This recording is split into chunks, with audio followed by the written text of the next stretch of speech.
आज का हमारा टॉपिक है त्रिविमीय आकृतियाँ। त्रिविमीय आकृतियों को संक्षेप में 3D कहते हैं, जिसका अर्थ होता है 3 डायमेंशन। सबसे पहले हम ये समझते हैं कि त्रिविमीय आकृति किसे कहते हैं। ऐसी ठोस आकृतियाँ जिनकी 3 विमाएं लंबाई, चौड़ाई तथा ऊंचाई होती है, उन्हें त्रिविमीय आकृतियाँ कहते हैं। इसे अब हम कुछ उदाहरण के द्वारा समझते हैं। चित्र में जो आकृति दिखाई दे रही है वह है घनाभ। इसकी 3 विमाएं हैं, लंबाई, चौड़ाई और ऊंचाई, इसलिए यह त्रिविमीय आकृति है।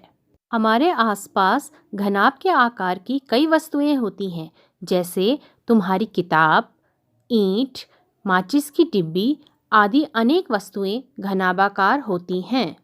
चित्र में दिखाई गई यह दूसरी आकृति घन कहलाती है। घन की भी 3 विमाएं होती हैं, परंतु इसकी तीनों विमाएं लंबाई, चौड़ाई और ऊंचाई बराबर होती है। हमारे आसपास पाई जाने वाली घनाकार वस्तुएं हैं लूडो का पासा, गिफ्ट बॉक्स आदि। चित्र में दिखने वाली तीसरी आकृति है गोला। यह भी एक त्रिविमीय आकृति है और इसके उदाहरण तो आपने अपने आसपास कई देखे होंगे, जैसे फुटबॉल, बॉल और ग्लोब आदि। बच्चों, यह आकृति बेलन है और आपके आसपास कई प्रकार की बेलनाकार वस्तुएं, आकृतियां पाई जाती हैं, जैसे पानी की टंकी, बोतल, ड्रम इत्यादि अनेक वस्तुएं बेलनाकार होती हैं।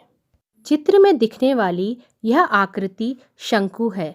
यह भी एक त्रिविमीय आकृति है और इसके उदाहरण हैं आइसक्रीम कोन और बर्थडे कैप। बच्चों, आज हमने अनेक त्रिविमीय आकृतियों को पहचाना, जैसे घन, घनाभ, गोला, शंकु, बेलन आदि।